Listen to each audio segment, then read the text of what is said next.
Two things going on with the White House. One breaking this afternoon. One that came out over the weekend that I want to start with today. And I think we should start with the latest news. And the latest news is on immigration, that Donald Trump wants to pay people who are here illegally to get out. And I cannot imagine that many people are going to take advantage of this offer, but it sure seems like a good idea to me. 651-461-9226 is our number. The plan from the White House is to pay immigrants who are here illegally $1,000 to get out. If you have no documentation, the Department of Homeland Security said it would pay for travel assistance.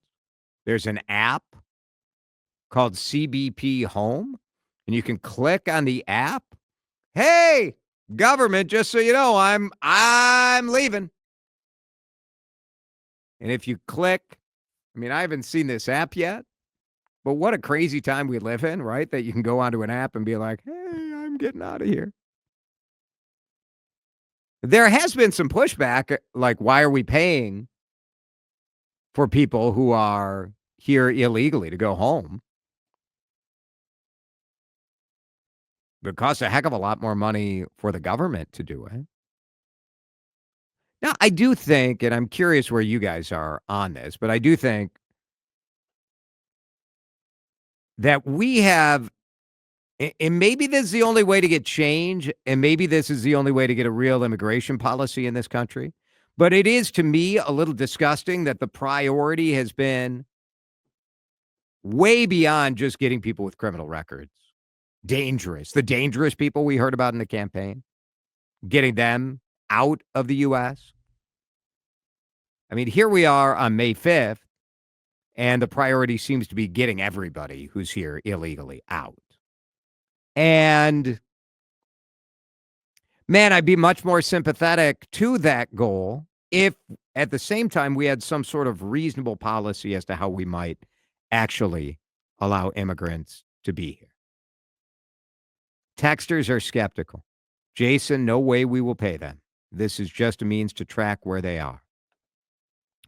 Department of Homeland Security has said they've already paid for one plane ticket for one migrant to go home to Honduras from Chicago. She says, Kristi Noem, the Secretary of Homeland Security, has said that this is the cost-effective way to do it. Because if you think about it, going out there, finding someone, arresting them, putting them through a court process, it's expensive. The idea, they're calling it self-deportation. And we've seen some of the TV ads of this. Kristi Noem looking quite splendid. Beautiful blowout on her. Curly hair. But you're like, we could probably do this without the photo op, right? Like, sometimes you got to make the mission the story, not you the story. I know. Rich coming from me, but come on. The idea from the Trump administration, this is the part of it that I am not concerned whether or not we are actually going to pay up. I think we will. Why wouldn't you? The cost of deporting one person has got to be more than $1,000 plus the plane ticket and the stipend. So pay the money. I am skeptical at this storyline that the Trump administration is saying, if you deport yourself, you preserve the right to come back here. So it's sort of like that you aren't in the system, which is good for someone who's trying to get here under a mythical, someday down the line, this is how we're going to let people actually become legal in the United States. Now, as is typical for the Trump administration, and we'll talk about this next part of the weekend de Trump, They're just doing it. They're just doing it. And I have to say, from conversations I've had with friends who voted for Donald Trump, no one is mad that the Trump administration is just doing stuff. I mean, we're reopening Alcatraz today. We're basically doing whatever they want, and they're waiting to be told, oh, you can't do this. And then they're sort of pretending to follow the Supreme Court rules or not. And that gets to this next issue, which is the responsibility of the president to uphold the Constitution. And you've probably heard conversation about this nonstop over the last 24 hours. It's been lighting up social media. Everyone's got a hot take. And regular listeners to this show know that I am no Donald Trump defender. I didn't vote for him. I would never vote for him. But I try to take things as they come, and I think the reaction to this is a little over the top. Let's listen to what Donald Trump said in an interview with Meet the Press yesterday. Even given those numbers that you're talking about, don't you need to uphold the Constitution of the United States as president? I don't know. I have to respond by saying again, I have brilliant lawyers that work for me, and they are going to obviously follow what the Supreme Court said. I don't know. Idiotic answer for sure. Is Donald Trump really saying that he doesn't know if he has to uphold the Constitution? Or is he that is the reaction? Some of the headlines. Opinion, Trump on the Constitution. I don't know. USA Today, Trump admitted it. The Constitution only counts if it's convenient. CNN, Trump is acting like it's his choice whether he obeys the Constitution. The oath is clear.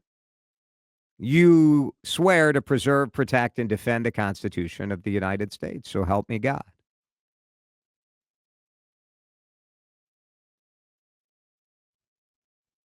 Is this outrageous to you? Or is this not? 651-461-9226. My view is that this is a lot of noise about nothing. And I think Dan and I are, in very boring radio sense, are on the same side on this. But I suspect it is certainly not the view that most people are taking. My take on this is that Trump sees the executive branch as an executive authority. And you do your thing, and you talk to lawyers, and lawyers tell you if it seems reasonable, if it's debatable, or if it's an absolute no. And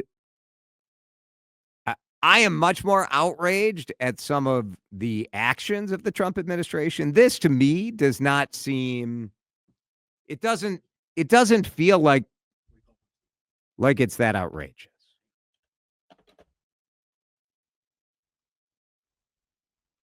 I do think that part of what the executive branch always does is try to push the boundaries and get as much power as they can get. And then the Supreme Court comes back and says, like, no, you went too far. Steve is NYZ on the CCO Talking Text line, 651-461-9226. Steve, are you upset about what President Trump said here? No, I think it's funny watching him push the buttons, poke the bear, and watch everyone's heads explode. And do you think they sit up like at 7, 8 o'clock at night and plan things to say the next day to watch what happens? Part of me thinks yes, because there's another bomb every day of something outrageous. Oh, I'm a bear poker myself, and I just get a kick out of it. I think it's a hoot. I mean, I like to poke the bear. I have a whole show designed to do that. Really, it's fine. Right? Yeah, I'm not opposed with poking the bear. I think Trump understands that, like, yes, it's his duty to uphold the Constitution. But I also think, like, I don't know, am I wrong to say that I think the the president always is sort of pushing the boundary until someone says like, too far? Well, it matters what president. I don't know if Joe woke up enough to figure out how to do Well, that. the early years, the first couple of years, he seemed all right. Yeah, I memean, the only thing he did at the end was with his son, pardoning his son, and that kind of put a stir into the Republican Party. But as a bear poker, you must have loved that. That was Joe Biden just poking the bear a little bit. Yeah, but you didn't know if he did it or somebody else did it. And said it was him, Yeah, I do think there's some fairness to that. Thanks, Steve. Appreciate it. It does sort of feel like Trump is this is like a troll job. Now, why did he say well, I don't know? Well, I think he said, I don't know, because again, we can't play the entire interview, obviously, but there's context there where she was clearly leading him in a direction saying, what you're doing is violating the Constitution. Don't you have to uphold the Constitution? And he's like, well, no, I don't know that what I'm doing is violating the Constitution. That's why I have lawyers here that I'm leaning on. And I mean, I'm not somebody that's going to come running to the defense of the president very often, but I really don't think, I think it's easy to frame this quote and say, oh, isn't this outrageous? He's violating the Constitution. Isn't he awful? When that's not really the context of what was going on. 651-461-9226. Let's break. More drive time when we come back here on CCO. Allie, who is watching us on YouTube at the WCCO radio page, says Trump knows the Constitution like he knows the Bible.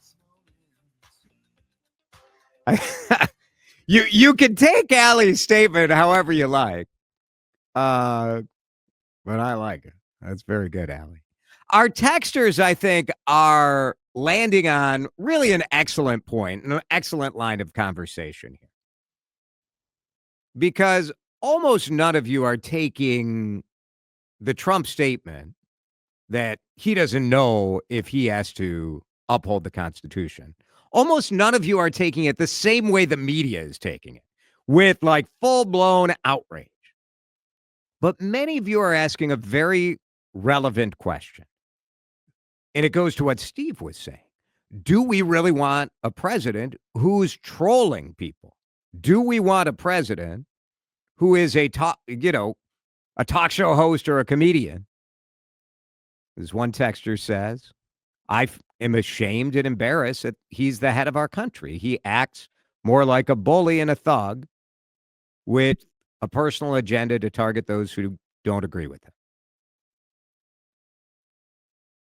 Another texter, Jason, everything you said about Trump trolling folks with the Constitution statement confirms he is not a serious president. This is middle school behavior at best. This texter, I think, it goes into where people underestimate Donald Trump. Perhaps because if you really face the facts, the way that plays out is sort of embarrassing. I think many people would view it as embarrassing, as towards us, the voters, what we want. The guy sitting in the office of president right now is completely ignorant of his rights and duties of the job. His answer to that question shows that he does not know. It was a softball question, even with the leading questions up to it. He wouldn't be consulting lawyers about the constitutionality of his actions if he knew. So I do think he is very aware of his rights. He's very aware of his duties, and he believes that voters elected him to do something, so he's going to do it. And then it's up to the other levers of government to try to stop him. I do not think that he has the reverence for the Constitution that every other president at least has expressed having. Now, if you believe that other presidents didn't try to push the lines and push the boundaries, I would tell you, you need to read a little U.S. history, because presidents have always tried to push the boundaries. What's different with Trump is that he just says, he's like, well, I don't know. And I'm going to do what I want. And it's up to them to stop us. And I have lawyers and we consult them and we'll follow what the Supreme Court says. Is that what I want a president to say? No, I didn't vote for him. No, All of these things are things that I do not want to see in a president. That said, like, I do think he sort of puts his cards on the table. You kind of know what he's up to. You know what he's doing. So far in this term, he's proven that he is doing the stuff that he said he was going to. I think you hit on a very important point there, which is the nature to which folks on the left underestimate the president. And there's part of the reason that the Democratic brand right now is so poorly thought of, that their numbers, as bad as his numbers have been recently, their numbers are consistently worse. And that's, like you said, with that text, to say that because you don't like his interpretation of the Constitution and the way that he approaches interpreting the Constitution, that he is ignorant of it and just doesn't know what and he's an idiot and all these, he beat your candidate. Okay. Enough people in this country think that the way he's interpreting things and the way that he's doing things is exactly what we should be doing. Now, you can argue on a policy level, you can argue on an approach, on an interpretive level, but to just dismiss him because you don't like the way that he's approaching things. Yeah. You're not, if we don't take seriously that there's a group of people in this country that absolutely believe what he's doing is the correct way of doing things, we have no hope of ever having some central communal nature of reality anymore. We're just living in two separate government realities if that's how we're going to approach this. Yeah, I think that this is an easy thing to look at a headline and say, like, my God, there he goes again. Get mad about it. The reality is, I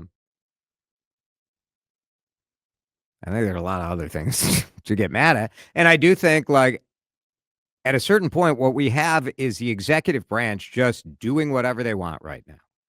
And my question is, where's Congress? Where's Congress? They going to do anything? They've abdicated their responsibility as the legislative branch. It's pretty remarkable there's no question that the executive branch is just, now they're saying we're going to spend $1,000 per immigrant to send them back to their country. We're going to cut a check. Is that is that authorized? Is the money like what's going on? The purse strings are supposed to be held by Congress, right? And to the point that his interpretation, I'll get that word out eventually, of the Constitution is different and people want to be dismissive of it. All you have to do is go back to the last president, Joe Biden, with student loan forgiveness, right? Yeah. That was ruled unconstitutional, as I recall, right? That was an executive order where he was trying to skirt around the rules and do what he wanted to do, and the court slapped him down. Barack Obama on immigration tried to make DACA recipients legal citizens and was told, nope, you can't do that. It's unconstitutional. Presidents keep trying to do stuff, as you said, expand their power, and they've been doing it for entire history of this country. Yeah. And the courts are there to, try to be a boundary. Now, maybe the fear is that we don't know yet what this court's going to do. We don't know. We do know that they ruled 9-0 against him on immigration. Yeah. So that should make you feel like their loyalty is to the Constitution. What we really don't know is when he says, we'll follow what the Supreme Court says. Well, what does that mean? Exactly. Texter says this: I think a lot of people do want to troll president. People are tired of being told what to think and what they can say.